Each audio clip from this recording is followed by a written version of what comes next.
Halo semua, perkenalkan nama saya Keja Sepin dari kelas 11 IPS. Ini adalah video saya agar saya bisa mendapatkan nilai ujian saya. Nah, di video ini saya akan membahas tentang bab 4 yang dimana materinya itu ada dua. Nah, materi yang pertama adalah kebijakan moneter dan materi yang kedua adalah kebijakan fiskal. Nah, kita akan bahas satu persatu yang dimana yang pertama kita akan bahas mengenai kebijakan moneter. Nah, sebelum masuk, kita harus tahu apa itu kebijakan moneter. Nah, kebijakan moneter itu adalah tindakan dari pengusaha moneter, yang dimana pengusaha moneter itu bisa kita sebut juga dengan bank sentral, yang dimana untuk mempengaruhi jumlah uang yang beredar di dalam masyarakat. Nah, jumlah uang yang beredar di masyarakat itu kan harus stabil, biar nanti nggak ada yang namanya inflasi. Nah, kebijakan moneter ini juga memiliki tujuan dan peran tersendiri. Nah, tujuan dan perannya itu ada 4. Yang pertama stabilitas ekonomi, yang kedua kesempatan kerja, yang ketiga stabilitas harga, dan yang keempat itu adalah neraca pembayaran internasional. Nah, sekarang kita akan bahas satu persatu dari tujuan dan perannya tadi. Nah, yang pertama itu tadi ada menjaga stabilitas ekonomi, yang dimana kalau menjaga stabilitas ekonomi itu adalah keadaan ekonomi yang sudah stabil, atau keadaan ekonomi yang sesuai sama harapan kita, yang dimana artinya itu uang yang beredar di masyarakat itu dia harus seimbang dengan pertumbuhan barang dan jasa yang ada di masyarakat ataupun yang tersedia. Jadi kalaupun banyak uang yang beredar, nah setidaknya barang dan jasa itu sama gitu, dia seimbang. Jadi jangan barang dan jasanya banyak tapi uang yang beredarnya dikit, atau malah sebaliknya. Kalau begitu nanti tidak ada keseimbangan ekonomi di masyarakat dari suatu negara. Itu kan menjaga stabilitas harga, yang dimana kita itu menjaga tinggi atau rendahnya harga dari suatu barang ataupun jasa yang ada di masyarakat agar tetap stabil.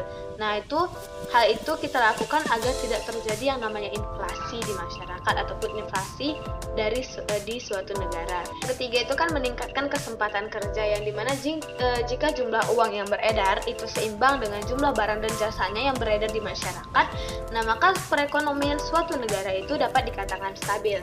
Nah, hal tersebut pasti akan mendorong yang namanya para pengusaha untuk melakukan investasi, yang dimana investasinya ini nanti bisa memungkinkan ataupun memberikan kemungkinan besar untuk pengusaha itu membuka lowongan-lowongan pekerjaan di masyarakat gitu.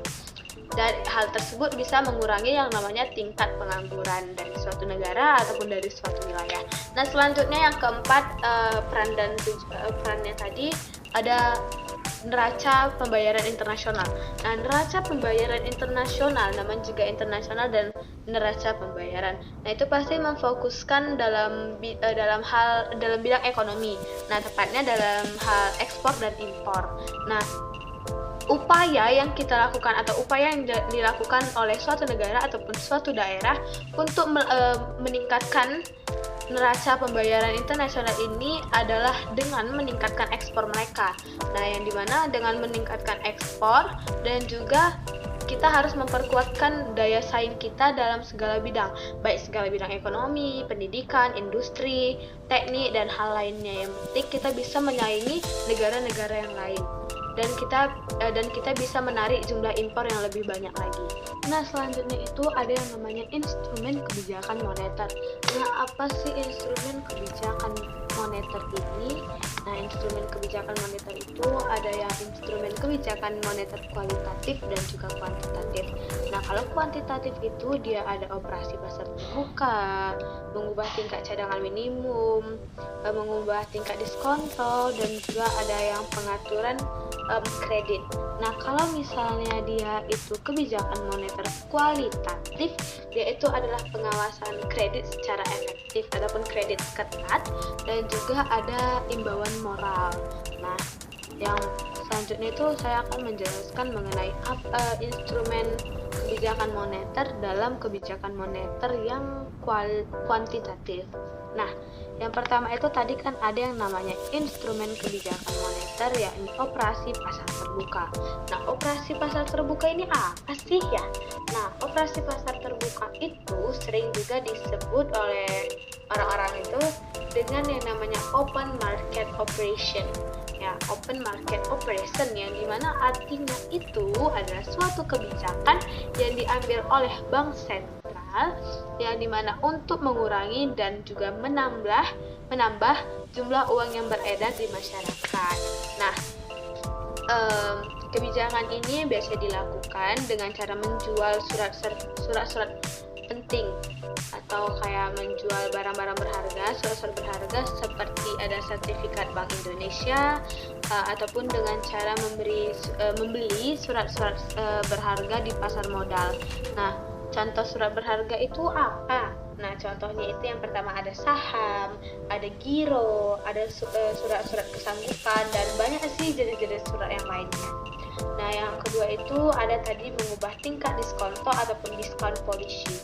Nah, yang dimana itu adalah kebijakan dari pemerintah. Nah, ini adalah kebijakan dari pemerintahnya untuk mengurangi ataupun menambah jumlah uang yang beredar. Dengan cara apa? Dengan cara mengubah diskonto dari bank umum. Nah, contohnya itu apa sih ya? Nah, contohnya itu dengan menaikkan suku bunga bank. Kenapa harus menaikkan suku bunga bank? Nah, karena dengan menaikkan suku bunga bank itu kan pasti masyarakat memiliki keinginan untuk kayaknya aku harus nabung deh gitu. Kayaknya aku harus nabung deh di bank gitu kan. Nah, jadi dengan cara dia menabung di bank itu akan mengurangi tingkat laju inflasi, ataupun tingkat laju inflasi itu bisa ditekan ataupun diperlambat. Yang ketiga itu adalah mengubah tingkat cadangan minimum ataupun reserve requirement, jadi mana bank sentral dapat membuat suatu kebijakan untuk menaikkan ataupun menurunkan cadangan kas ataupun cash ratio, yang dimana dalam hal ini bank itu menerima uang dari para nasabahnya ataupun dari masyarakat. Nah, uang ini bukan dalam bentuk uang 100.000, uang 50.000 gitu.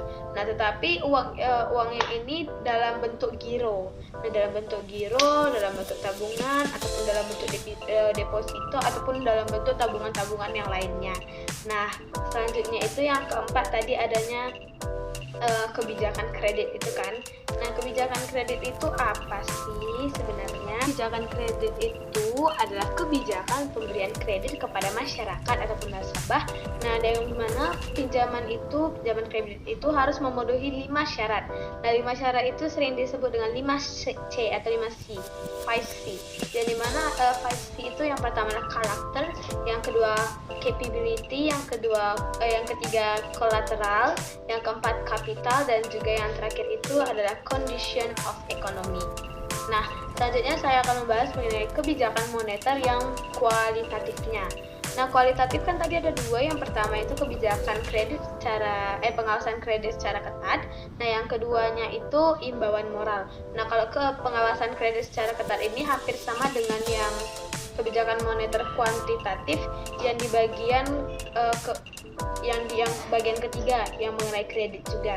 Nah, maksud saya itu yang keempat yang tadi kebijakan kredit, yang dimana kalau pengawasan kredit secara ketat ataupun selektif pasti dia memiliki syarat-syarat tertentu. Nah, syarat tertentunya itu adalah 5C yang tadi sudah disebutkan. Nah, kalau imbauan moral itu adalah bank sentral mempengaruhi jumlah uang yang beredar di masyarakat. Nah, dengan berbagai cara seperti melakukan pengumuman, pidato, ataupun juga melakukan edaran, yang dimana edaran itu nantinya akan ditujukan kepada bank umum dan juga pelaku moneter yang lainnya. Nah, apa sih isi dari imbauan moral itu gitu kan? Nah, isinya itu ada ajakan ataupun larangan. Nah, yang dimana hal itu untuk biasanya berisi mengenai menahan pinjaman ataupun melepaskan pinjaman. Kayak kita udah minjam. Nah, kita meminta untuk melepaskan aja, udahlah bunganya nggak usah dianggap lagi gitu. Nah, itu mereka memiliki larangan tersendiri, dan itu nanti larangan itu sudah diedarkan terlebih dahulu dari yang pusat, dari bank pusatnya gitu.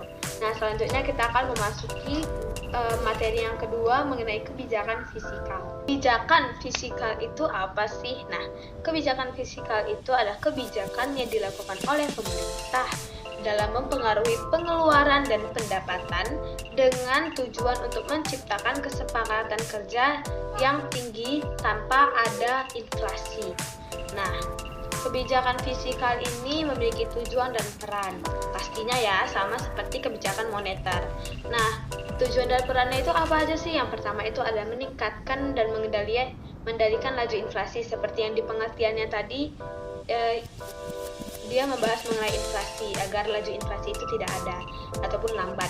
Nah, yang kedua itu mendorong kesempatan kerja, yang ketiga itu mendorong investasi yang optimal, yang keempat itu meningkatkan stabilitas di tengah ketidakstabilitas ekonomi internasional. Nah, ini maksudnya gimana sih meningkatkan stabilitas di tengah ketidakstabilitas ekonomi internasional? Nah, maksudnya ketika nilai ekspor dan impor kita rendah, nah setidaknya pendapatan kita yang di dalam negeri ini stabil gitu. Pengeluaran pendapatannya tetap stabil, jumlah uang yang beredar stabil, dan juga tinggi harganya itu stabil. Walaupun internasional, dalam hal internasional itu ekonominya sedang tidak stabil. Yang penting kita sudah menstabilkan di dalam negeri kita ataupun nasional dengan cara jumlah tingkat uang yang beredar di masyarakat itu stabil, lowongan pekerjaannya stabil, pendapatan dan pengeluarannya juga stabil. Lingkungan fisikal itu memiliki beberapa fungsi, ada 4 fungsi kurang lebih. Nah, yang pertama itu ada fungsi alokasi. Nah, fungsi alokasi itu untuk apa sih? Itu untuk menentukan dengan tepat bagaimana dana akan dialokasikan. Nah, misalnya hal ini biasanya berkaitan dengan perpajakan dan juga pengeluaran negara. Nah, yang kedua itu ada fungsi distribusi, yang dimana fungsi ini menentukan bagaimana dana yang dipunya akan didistribusikan ke seluruh bidang ataupun sektor ekonomi. Nah, misalnya itu seperti pemerintah mengeluarkan 2 miliar untuk kesejahteraan sosial. Nah, yang ketiga itu adalah fungsi stabilisasi, yang dimana fungsi ini memiliki tujuan agar pertumbuhan ekonomi itu stabil. Nah, yang terakhir itu ada fungsi pembangunan, yang dimana fungsi itu menunjukkan pertumbuhan ekonomi yang merata gitu. Selanjutnya itu yang terakhir kita akan membahas mengenai instrumen kebijakan fiskal, yang dimana instrumen kebijakan fiskal itu dia ada anggaran belanja seimbang, stabilitas anggarannya otomatis, pengelolaan anggaran, dan pembiayaan fungsional. Nah, kalau anggaran ini dibagi menjadi 3 bagian. Yang pertama adalah anggaran defisit, yang kedua anggaran surplus, dan yang ketiga itu adalah anggaran yang seimbang.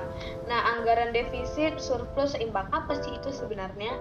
Nah, kalau anggaran defisit itu dia pengeluarannya lebih tinggi daripada yang namanya pendapatannya ataupun penerimaannya. Kalau surplus itu kebalikan dari defisit, yang dimana berarti pengeluarannya lebih rendah daripada pendapatannya ataupun penghasilannya. Nah, kalau seimbang itu berarti pengeluaran sama pendapatannya itu sama-sama banyak, sama-sama dikit gitu. Nah, mungkin ini yang dapat saya jelaskan mengenai kebijakan fiskal dan kebijakan moneter. Jika ada kesalahan kata dari saya, mohon dimaafkan. Sekian dan terima kasih.